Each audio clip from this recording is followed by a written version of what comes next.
នៃថ្ងៃពណ៌មាសវាស្រែធំទូលាយភៀវប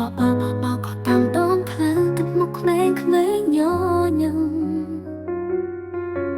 សំណាច្របំអាដាយភ្នែកតសុខសាន្តក៏បងមិនตายចេញចាំយ៉ាងក៏ក្តៅនឹងមានសេរីភាពមានអារម្មណ៍ថាដូចជាសូបិនមួយសម្រាប់ខ្ញុំទឹកដីនៃភាពសុំដុំអោក៏តែសុំពុជាដ៏ស្រស់ស្អាតត្រពោខ្ញុំ